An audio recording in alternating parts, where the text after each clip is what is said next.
and is here. He wants to say a few words. And we have Betty Osceola here, and she's with Mississippi Indians.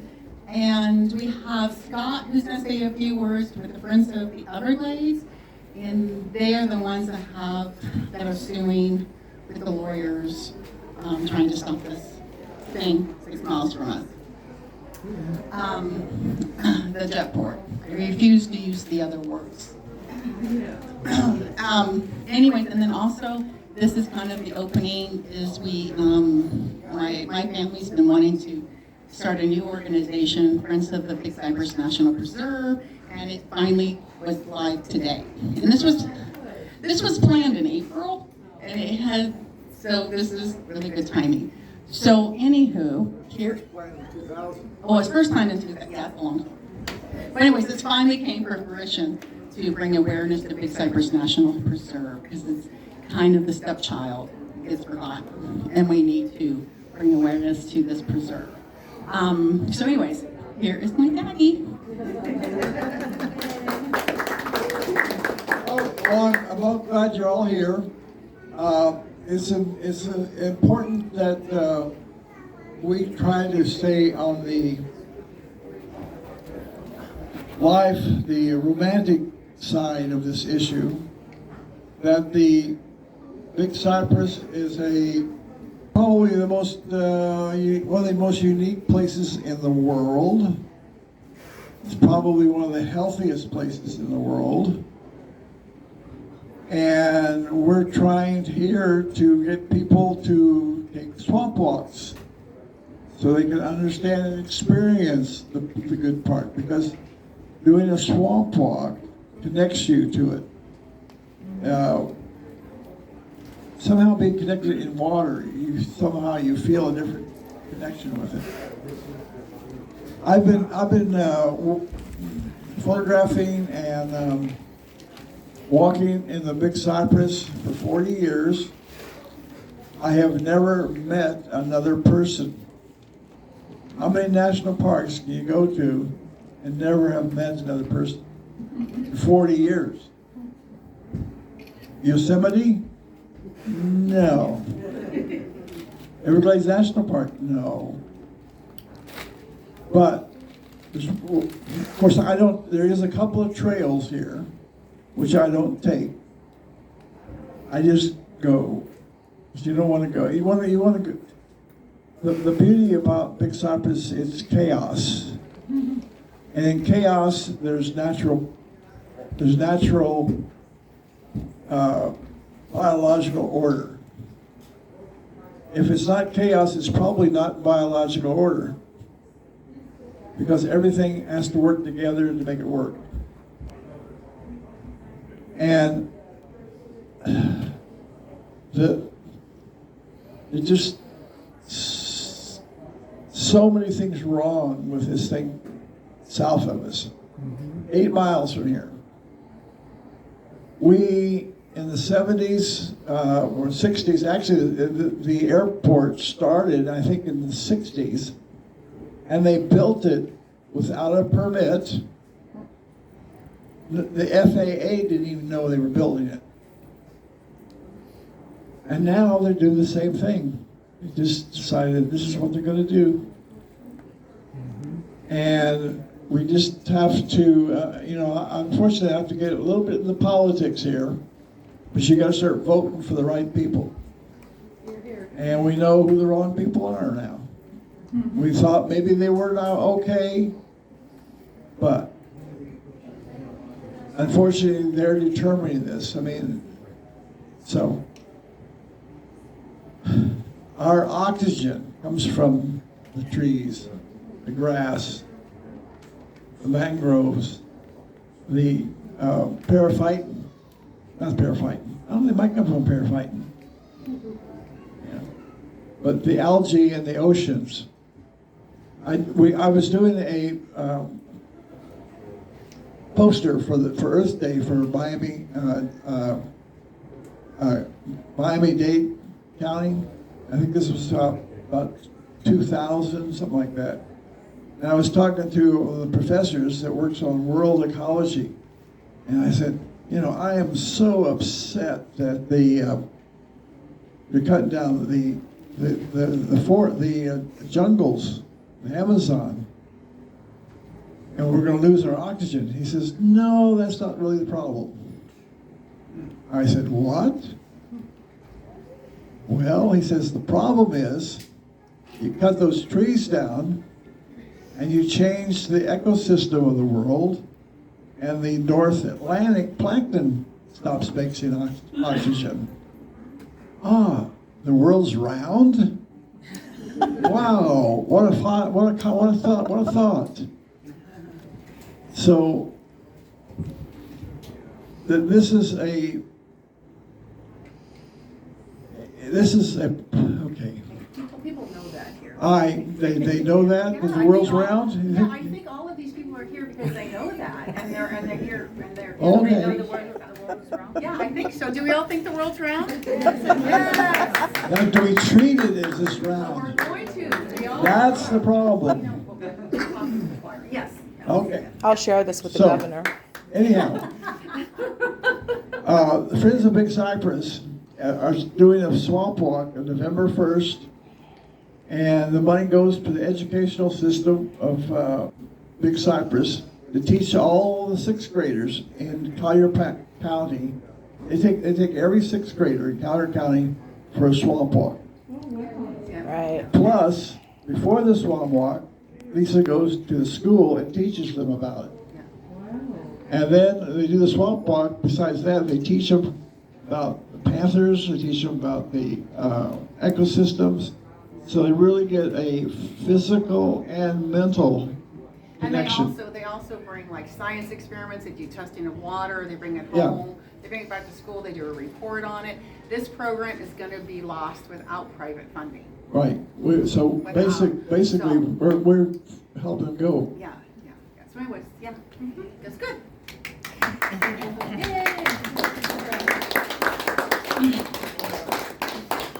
Yeah. Worn out. I know, he's worn out. I've given about 13 interviews with TV Yeah. and radio this last Yeah, I week. was like, my poor daddy. We're gonna do a press conference next time, so they just all come at the same time, because it's too much. So here's Yeah, daddy. even if you do that, they're still gonna want their individual interviews. Yeah. I know how your father feels. Yeah, I was like, can we share the story, like syndicate it? Yeah. How many times can you say the same thing over and over and over? To the right? news, yeah. To the news. I buried it with this time. You buried it, that's awesome. So, for those of you who don't know me, I'm Betty Osceola. I'm a member of the Miccosukee Tribe of Indians of Florida. And Clyde is a bad influence. I ate a hot dog since I've been here. And it's Christie's key lime cookie since I've been here. But, gotta have some levity in the situation there, Good healthy foods. You're right, good healthy foods. Somebody asked me, why don't indigenous people age like other people? I said, it's all the grease. So. Fry bread power. That fry bread power and coffee. Save the earth one day at a time with a cup of coffee. So, the situation that is going on and the beauty of the Big Cypress and the Everglades ecosystem is that because it's called the Big Cypress, people tend to not realize it's a part of the greater Everglades ecosystem because, when the earth, which is round, was created, everything is interconnected to each other, just like the human body, and it all has to work together. And, over time, people come along and start naming things with different labels, and people don't realize when they're learning about an area, the interconnectivity of the landscape. Because like in the photos, water is vast. It has no boundaries. Water goes where water goes. The same thing with the soil on the earth, right? And the sand and the oceans, it's all interconnected. The air that flows around the earth is all interconnected. And it has memory and it has life. And bringing people out into nature like Clyde does and his group of wonderful people here connects people with the environment. Because of not having that opportunity to connect more with humanity of the environment, our heart gets a little detached and shriveled, and we get cold, and we start, my people say when you live in a dead world, your heart starts to die. And people are like, what do you mean we live in a dead world? We're living, we're breathing. Well, when you live in, you know, a dead city, paved with dead rocks, live in a building that recycles dead air, work a job that's kind of like a dead end, you're surrounded by death all day long. And your heart kind of takes that. But when you come out here to the living, your heart gets rejuvenated again because it's surrounded by that life. And you get refreshed by walking into the water or just going out and just sitting somewhere without all the chaos of that, and you start feeling everything fall off you, all that stress starts going away. But once you come back to the dead area, you feel it. When I've done prayer walks, I've walked the Everglades across west to east and back 4 times. I've walked Lake Okeechobee 3 times.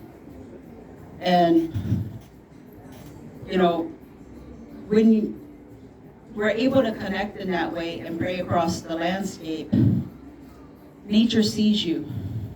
Nature starts communicating with you, like Clyde and his photography. Nature communicates. And another photographer I knew, Gregory Dupignac, I think is that how you said his name, the birds didn't fly away from him. They almost preened and gave their best. And he didn't edit his photos. What ended up on those pictures, or what that life presented, that message he was trying to share to the world, like Clyde does. The beauty and awesomeness of these places. And because we don't have those connectivity, we're kind of losing ourselves. And why is the Big Cypress important? 40% of the water that makes its way to Florida Bay and to the Keys comes through the Big Cypress. Helps recharge the aquifer. The Big Cypress is outstanding federal waters. It has that classification, outstanding federal waters. So we have to be really mindful of what goes on out here. And, you know, the Big Cypress Preserve, because of that fight to protect from development of the original jet port that started construction in the 60s and was finally, we thought, put to rest in the 70s. That's where you had the Clean Water Act, EPA was formed. That place, that jet port, is the birth of Earth Day. Environmental regulations was born out of the fight to stop that jet port. That's a monument. So why are we desecrating a monument that's a testament of what people can do when they stand up to protect the environment? A lot of important things arrived out of that fight. And there's not even a sign that tells anybody that. We've ignored the history of that. So a lot of people don't understand what that signifies. Don't understand if you have a statue of something with a plaque, but we've never, that's a failure of Florida and even the Big Cypress National Preserve to educate more people what that signifies. It's more than just a runway. That's a part of history. That's a monument that's being desecrated right now, in my opinion. That's my sole opinion. And the spiritual place that we're trying to protect is also being desecrated by opening that door to future development. If you've been in the Big Cypress long enough, you know things aren't temporary, they become permanent. They come in the door as temporary and they end up as permanent. And so we're always mindful of that. So here, whatever that door opened for what this intent is right now, someone's gonna have a bright idea. Hey, maybe we should build something else here. And build this, and build this, and build this. Next thing you know, Tamiami Trail, it's coming, Clyde. It's gonna end up a 4-lane highway if we don't stop this. They've already thought of it. Yeah, they've already thought of it. They're waiting for that traffic count to get enough. We already see the impact on the road. So imagine if this becomes permanent, and now we have a 4-lane highway. So already we have recognized that the Tamiami Trail is a dam. And billions of dollars is being spent on Everglades restoration. Billions of taxpayer dollars has been spent on Everglades restoration and is being targeted to be spent on Everglades restoration. And this runway and everything that's going on is in the footprint of Western Everglades restoration, which Congress approved in the WRDA Act and budgeted. I forgot how many billions of dollars is budgeted for that. Is it 2 billion, 3 billion, something like that? For Western Everglades restoration, and we're trying to develop right in that footprint. South Florida Water Management has water projects where they're trying to reconnect, have connectivity, because the Everglades wasn't diced up and sliced up. It was created to work together, and human beings came along and, compartmentalize it, cut it all up. And now we're spending a lot of money to reconnect it. And if we don't stop this development, because it is a form of development, whatever side of the fence you stand on is a form of development. If we don't stop it, then all these billions, I think we're over $20 billion in Everglades restoration, you're going to be, why, then I have to ask the question, then why are you trying to restore anything?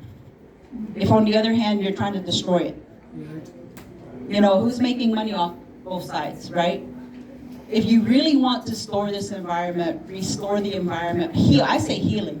If you really want to heal this environment, we have to really pay attention to what's going on. And if you live in South Florida, your drinking water is at risk.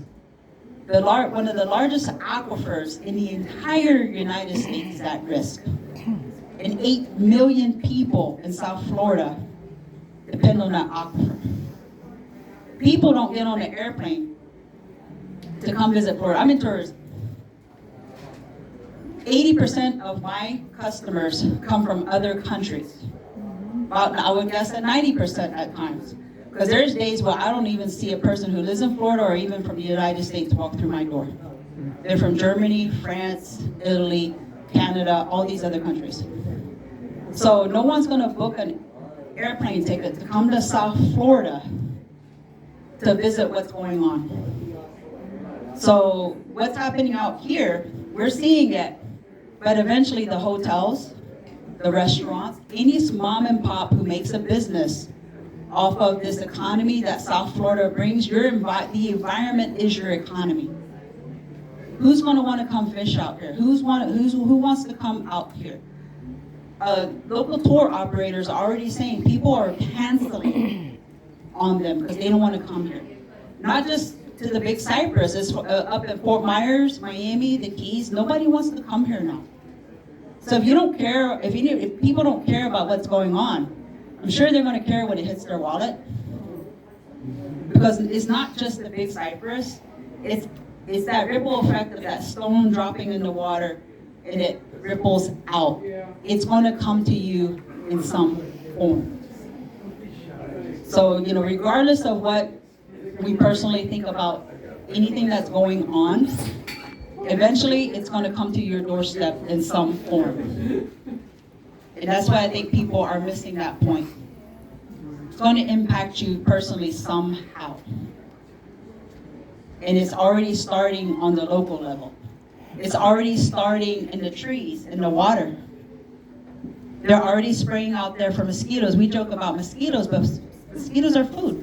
Yeah, they drink our blood, but they're food for something else. So how we take care of mosquitoes?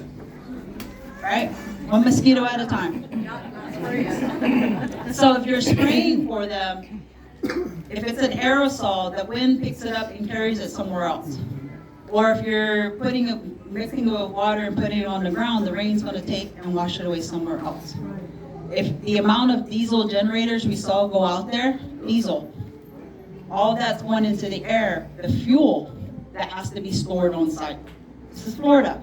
Hurricanes happen, right? It's a matter of when. So I worry about all that fuel. Is it going to end up in the environment if a hurricane comes? We're in the lightning capital. All you need is a lightning strike, and you got fuel, and you got generators. boom, it's a bomb waiting to happen. Or you got a lightning strike and there's water on the ground. I've been electrocuted before from a source where the electricity traveled through water and threw me off my feet and I passed out when I was a teenager. But I'm still alive. Just imagine you got all these individuals out there, regardless of how and why they're out there. Lightning strikes and you're on water. Talk about death by electrocution. So I think about all these things. What about the family of panthers? That even Big Cypress has data that they're walking around out there. Somehow they got across that fence. You know, deer can jump that fence. I've watched deer jump the fence and be on the runway. So animals will find a way. So now their life is disrupted. The wood storks that are out there, their life is disrupted. The bonneted bats that are out there, their life is disrupted. The fireflies that are out there, their life is disrupted. You know, what does that, people like, well, so what? It's temporary. Maybe, you know, we need to watch the bee movie. You know, because if we eradicated all the bees, you know, life would be very bleak. So all these little critters, if we start continuing to their eradication, they all have a purpose, like fertilizer for the earth, and it all works together. Life would be very bleak here. And just like that paraphyton that Clyde loves, even scientists don't know how many million, I've asked, I'm like, how many types of algal communities are in paraphyton? They're like, even scientists don't know. I've asked biologists, they're in the millions. They just love it. Yeah, they just love it, right? Because they're a community, right? They're all hanging out together. You know, they look like little corn dogs floating around sometimes in their little communities. You know, they're all cohabitating. And so we have, to me, I think of all these things. The earth will thrive without you, but you will not thrive without the earth. That's the crux of what we're trying to get the message out. You know, the Big Cypress, we have to protect it. The Everglades, we have to protect it. Our natural spaces, we have to protect it. Because Florida wants to save everything. We want to save all the animals, but not the places where the animals need to live. Right? So if we want to save all the animals, we have to save the places for them to all have existence. Because otherwise you're going to save all these animals and put them in a zoo somewhere, right? And there's not enough zoos. They don't like zoos. Right? They don't like zoos. They don't want to be caged up. They got feelings. Just like that little alligator you were talking about earlier that the mom was playing with the alligator. I love alligators. Just after the panther, alligator is one of my favorite animals. They're so, they have feelings. You hang around them enough, you can see it. You can see when they're hurting, when they're sick, or when they're happy to see you, and they're not thinking about you as food. Yeah, right? Avoid them in mating season. You gotta avoid them in mating season, that's for sure. You know, you gotta avoid humans in that kind of season too, you know? So it's not just the alligator. But the point I'm getting at is we need our natural spaces because our very lives depend on our natural spaces. And it's about educating the broader public why this part of the Everglades is important, why the rest of the Everglades is important, because maybe a lot of people don't have time, maybe they didn't have the opportunity to learn it in school, or maybe they didn't have the field trips, the money to be able to come out and experience, because there are a lot of schools that don't have the budget, and so park rangers go to them, but they're not able to do a swamp walk or a hike, because I take kids out as well. And I've taken out kids from the inner city that never thought they would be in a swamp walk. Yeah. And so just showing that, and it's amazing to see kids do swamp walks, especially when they first walk it, they're afraid to go in. And by the time they come out, they're laughing, they're happy, they're smiling. So they've got a better, their confidence in themselves, right? I even fell down. It was so Yes. good. Yeah. And they try to fall down after that, right? they go from fearing it to enjoying it. And that's the connection we need to have, is not to fear it, but to develop a relationship with it and enjoy it. Because it's not And I felt offended like he did when they described it as this wasteland. And I felt offended on behalf of nature. And I felt a bit offended on behalf of the alligator. I'm like, I was an alligator, I don't want my name attached to that. Who asked my permission, you know? And that's the crux of it. It's like, where are we gonna draw that line? When are we gonna be human beings again? Yeah. And then also we have, oh, thank you. Okay,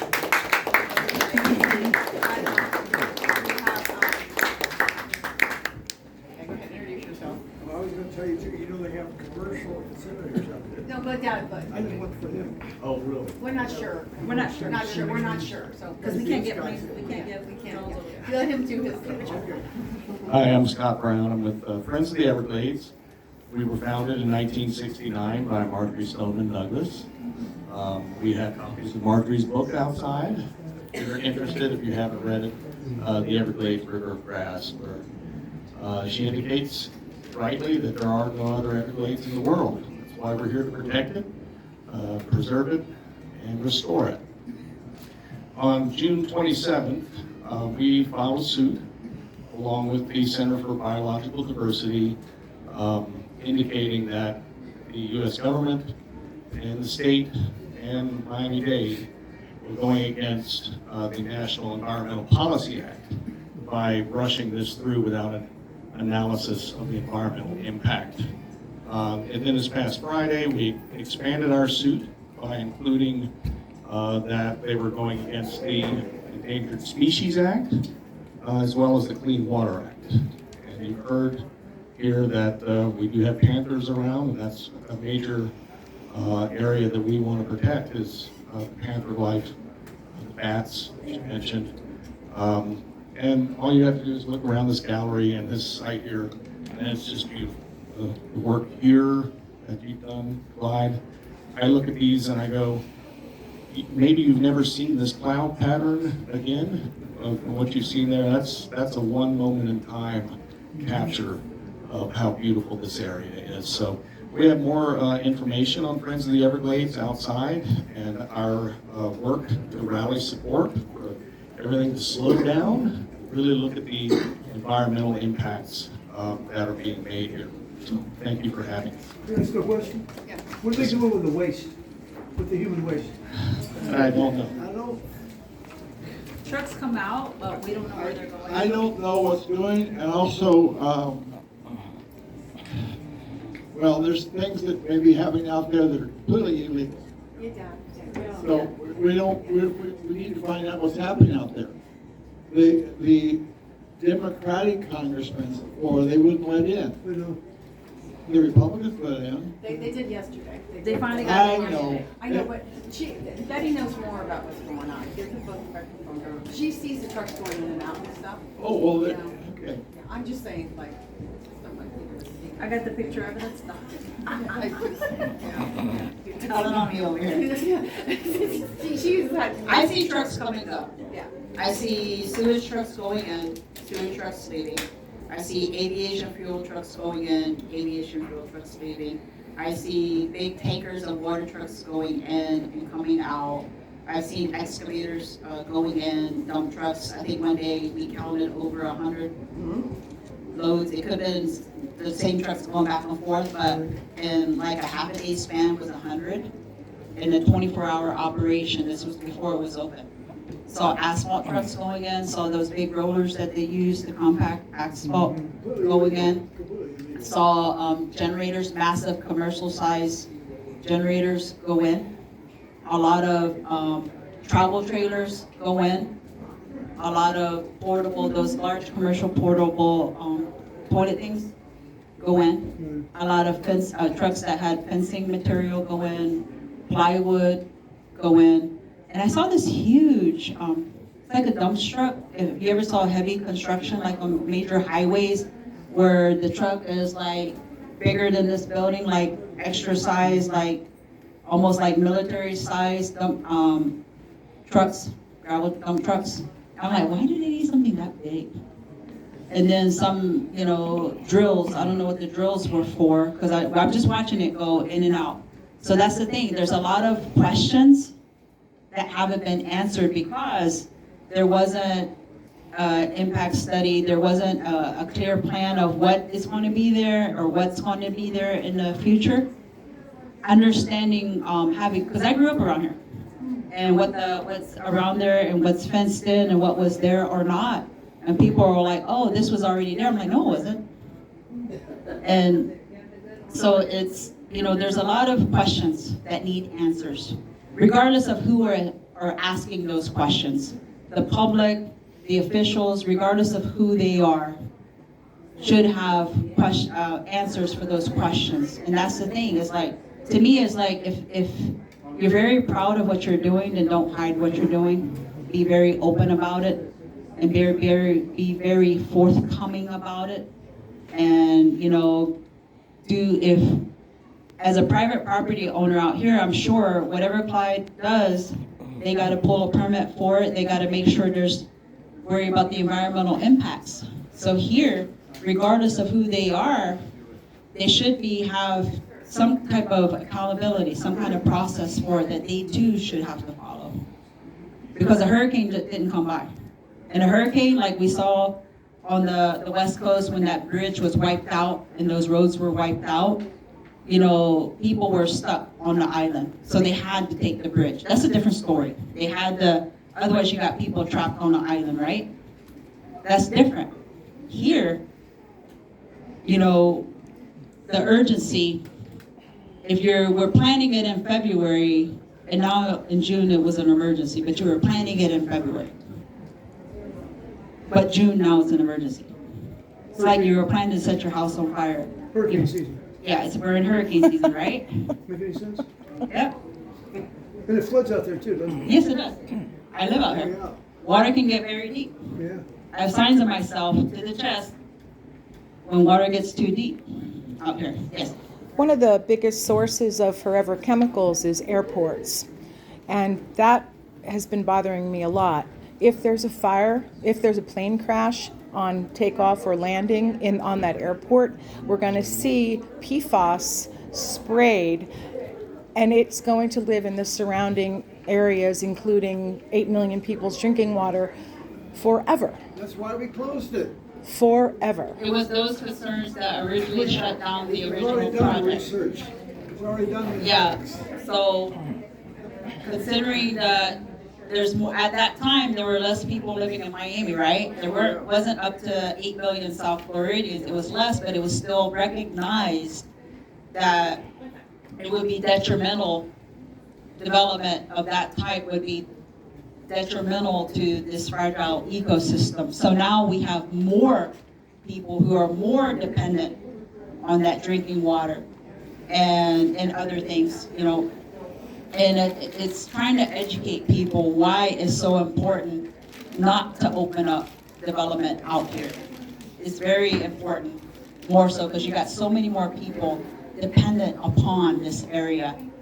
And just like they're stating, the funding for the different programs that would connect people, not just kids, but other people. We have wounded veterans that come out here to experience the Everglades. They take airboat rides, they go on python hunts. And I think that y'all done swamp walks for veterans. So it's not just the kids, there's a lot of people that come out here that experience this area. So it's important to everyone. And our natural spaces are for everyone. So how can we keep these places for everyone? Because we're all dependent on the landscape of the Big Cypress, the Greater Everglades here in South Florida, because it's all interconnected. Because what are the Everglades? The kidneys. They're the kidneys, just like the kidneys in your body. It's very important that we protect the kidneys, because we're not building a very good dialysis machine for it. But the kidneys can heal if we give it that opportunity to heal.